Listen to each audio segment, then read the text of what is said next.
यश बाबू news, खबरें superfast. यश बाबू news. इसमें yes ये दो मैंने आपको क्या कहा वो मगर अलग घोटाले तो आपने कहीं नहीं दिए। वो घोटालेबाज कौन है, उसका नाम जब तक सामने नहीं लाएंगे 5 साल निकल जाएंगे। पूरी सरकार जिम्मेदार है, पूरी सरकार जिम्मेदार है। इसमें कोई भी आप ये रजिस्ट्री घोटाला है, इसमें आप केवल एक दल के लोगों का नाम नहीं है रजिस्ट्री घोटाले में। इसमें भाजपा के नेताओं का नाम आएगा कि तहसीलदार भाजपा के लोकल नेताओं को मछली पहुंचा रहे थे और जजपा, दोनों के नाम आएंगे आपके पास। और ऐसे ही जो शराब घोटाला है उसमें केवल एक्साइज डिपार्टमेंट नहीं, एक्साइज के साथ गृह मंत्रालय में भी तार जुड़े हुए हैं। तो सड़क पे आया, कहा कि 6 साल तक हमारी दुर्दशा हुई, हमारा बुरा हाल हुआ, और उसके बाद 6 वर्ष की दुर्दशा के बाद ये अध्यादेशों की आखिरी चोट जब किसान सड़क पे आया तो बीजेपी ने प्रेस वार्ता करके कहा ऑफिशियली तौर पे कि जो ये काले झंडे दिखा रहे हैं ये देशद्रोही है। किसान को देशद्रोही बताने वाला दल, उनको शर्म आनी चाहिए। इस देश में कृषि प्रधान देश है, कृषि प्रधान प्रदेश है। जो लोग किसान को देशद्रोही बताएं, किसान अपने प्रजातांत्रिक अधिकार का उपयोग करते हुए सरकार के ऐसे निरंकुश फैसले के खिलाफ आवाज उठा रहे थे जो उनका अधिकार है, उसके अपनी आवाज उठाने पे उनको देशद्रोही करार करे भारतीय जनता पार्टी, ये हमारे देश में स्वीकार्य नहीं हो सकता। जो ये हमारे देश में जो किसान का नहीं वो किसी का भी नहीं हो सकता। और ऐसे लोगों को जो किसान को देशद्रोही बताए और मजदूर की लाठियों से पिटाई करे, आपने देखा यमुनानगर में लॉकडाउन के टाइम जब पलायन चल रहा था किस तरीके से असंवेदनशीलता से मजदूर की पिटाई की गई थी। जो किसान को देशद्रोही बताएं जो लोग, और जो मजदूर की लाठीचार्ज करके पिटाई करें, असंवेदनशीलता दिखाते, ऐसे लोगों को जवाब बड़ौदा उपचुनाव में बड़ौदा के लोग देने को तैयार हैं। तो सबसे पहली तो ये पॉइंट, क्योंकि बैठक है, हरियाणा के मुख्यमंत्री हरियाणा का पक्ष रखेंगे उस बैठक में। हम बैठक से पहले कुछ उस बारे में कोई राजनीतिक बात नहीं कहना चाहते, मगर इतना जरूर कहेंगे, हम उम्मीद करते हैं कि इस बैठक का निष्कर्ष जो हमारे हक में 3 साल पहले फैसला आया था इस वाले, उस फैसले को धरातल पे उतारने का, धरातल पे उतारने की क्या योजना है, किस प्रकार से धरातल पे उतारा जाएगा, क्या रूपरेखा है, वो आज खाका देश के सामने लाया जाएगा। क्योंकि फैसला तो आ चुका है, 3 वर्ष पहले हमारे हक में वो फैसला आया था। आपको याद होगा उस समय सर्वदलीय बैठक बुलाई गई थी, जिस सर्वदलीय बैठक में सारे विपक्ष ने, हुड्डा साहब ने और सारे विपक्ष ने एक स्वर से कहा था कि खट्टर साहब हम आपके साथ हैं। हरियाणा एक आवाज़ में ये पुकार रहा है कि ये न्याय हुआ है, सुप्रीम कोर्ट ने राजीव लोंगोवाल अकॉर्ड के हिसाब से जो फैसला किया है वो सही फैसला है, उसके आधार पे अब आगे कार्रवाई होनी चाहिए, उस फैसले को अमलीजामा पहनाया जाना चाहिए, धरातल पे उतरे। और इस कार्य के लिए आप प्रधानमंत्री जी से समय लें, और हम सब आपके साथ प्रधानमंत्री जी के पास चलने को तैयार हैं। मुख्यमंत्री जी ने विश्वास दिलाया कि प्रधानमंत्री जी के पास मैं 1 हफ्ते में समय ले लूँगा। 3 साल बीत गए, 3 वर्षों में या तो उन्होंने समय नहीं मांगा, मुख्यमंत्री जी स्पष्टीकरण इस चीज़ का दे सकते हैं, या प्रधानमंत्री जी ने उनको समय नहीं दिया। 3 वर्ष से हम बारी बारी उठा रहे हैं कि जी आपने कहा था समय मांगोगे 1 हफ्ते में, कई बार प्रधानमंत्री जी जाके मिल भी आए।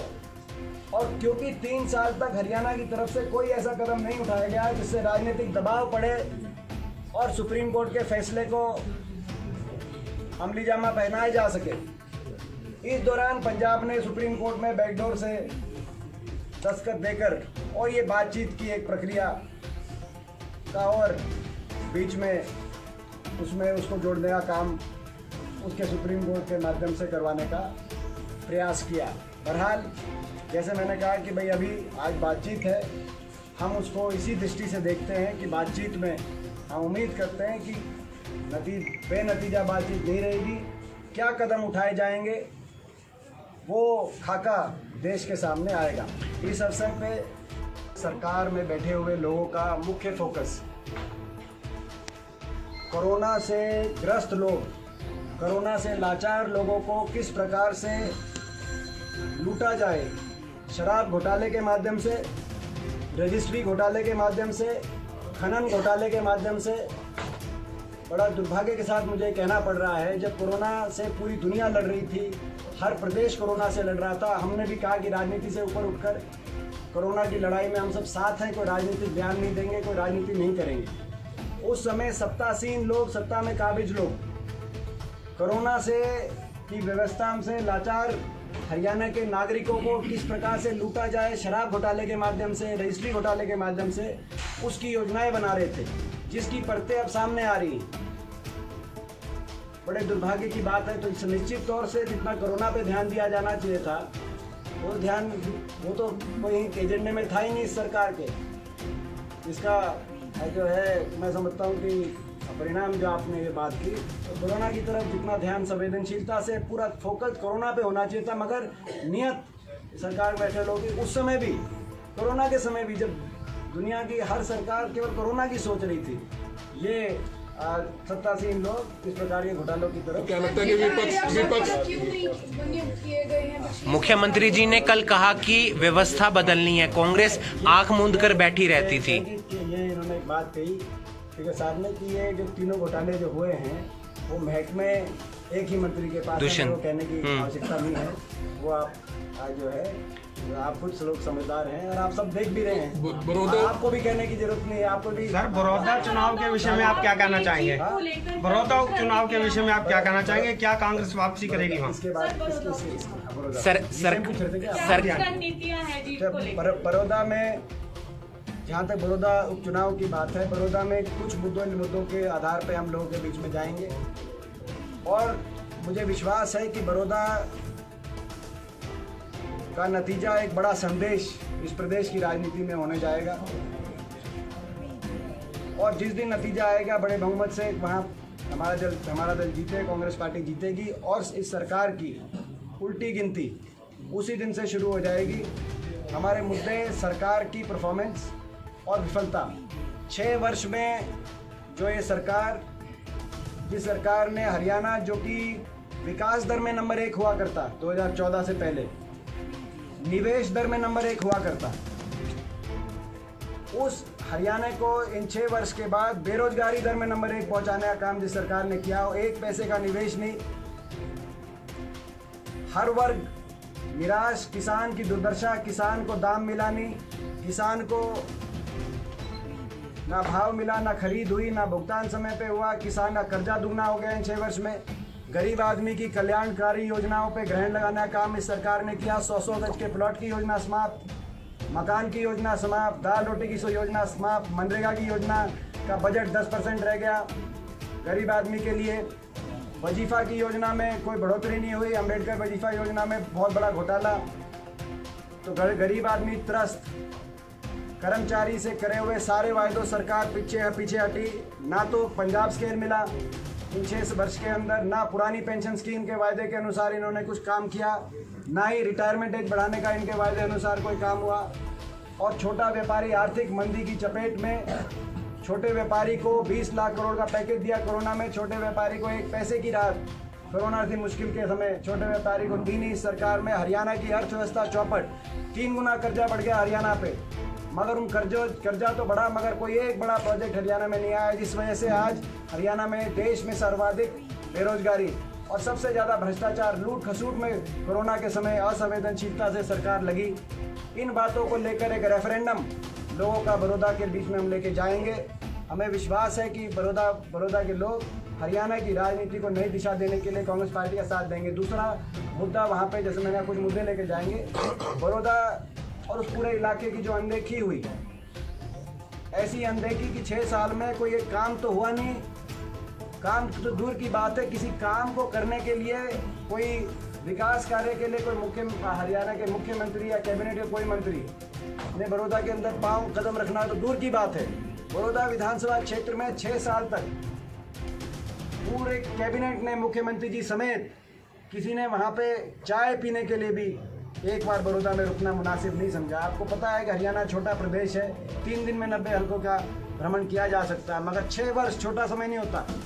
6 वर्ष में जिन लोगों ने बड़ौदा विधानसभा क्षेत्र को हरियाणा के नक्शे पे ही नहीं समझा, जिन्होंने 6 वर्ष में बड़ौदा विधानसभा क्षेत्र का वजूद नहीं माना क्या वजूद है, वो बड़ौदा विधानसभा क्षेत्र अपना वजूद दिखाने का काम करेगा।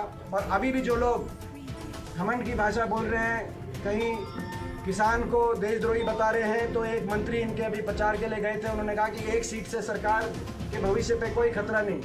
बड़ौदावासी दिखाएंगे कि एक सीट से सरकार को कैसे हिला के रखा जा सकता है, अपना वजूद वहाँ पे दिखाने का बड़ौदा बात कह रही है सरकार। आप क्या समझते हैं कि 3 साल से घोटाला चल रहा था? मुख्यमंत्री ने कल ये बयान दिया कि कांग्रेस आंख बंद करके बैठी रहती थी, हम व्यवस्था में बदलाव ला रहे हैं। देखिए, तो अभी लड़ाई इस बात की है, जहाँ तक रजिस्ट्री घोटाले की बात है, कि घोटाला केवल कोरोना में हुआ या 3 साल से चल रहा था। तो ये घोटाले की टाइम पीरियड पे लड़ाई है, 3 साल पहले भी इनकी सरकार थी, मगर मैं उसमें नहीं जाना चाहता। उस समय तो मंत्री भी इन्हीं की पार्टी के थे। हाँ, उस टाइम जो है पूर्व वित्त मंत्री के पास ही महकमा था, तो मैं उस विवाद में नहीं पड़ना चाहता। मगर रजिस्ट्री घोटाला इतने बड़े स्तर पे हुआ है, पर मैं इसमें एक और चीज़ आपसे कहना चाहता हूँ।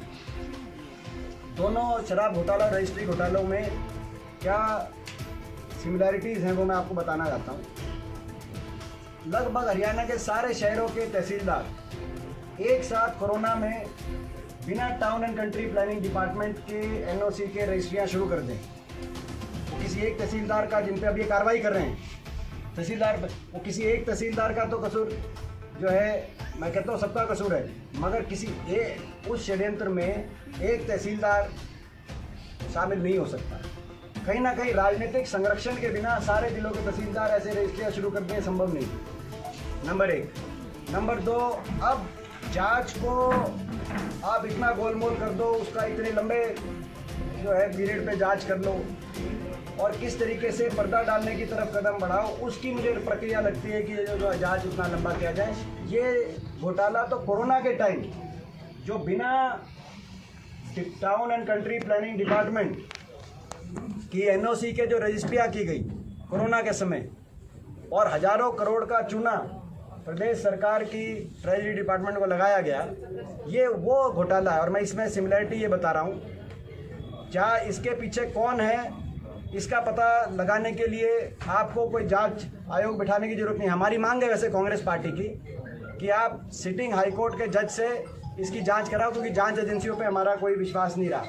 मगर आपको अगर पता कराना है कि कौन घोटालों के पीछे है, तो शराब घोटाले के लिए तो आप कोई भी प्रदेश में किसी भी शराब के ठेके के पास कैमरा और माइक लेके आप लोग जा सकते हैं, और जो शराब लेने जा रहे हैं या वहाँ से आ रहे हैं, उनसे आप पूछ सकते हैं कि कोरोना के टाइम में 3 और 4 गुना महंगी शराब कौन ठेकेदार सप्लाई आपको कर रहा था, और वो किसकी संरक्षण में कर रहा था, वो किस तक मंथली पहुंचा रहा था, हिस्सा किस तक पहुंचा रहा था, सब आपको बता देंगे। हमें बताने क्या नाम लेंगे आप जाके चेक कर।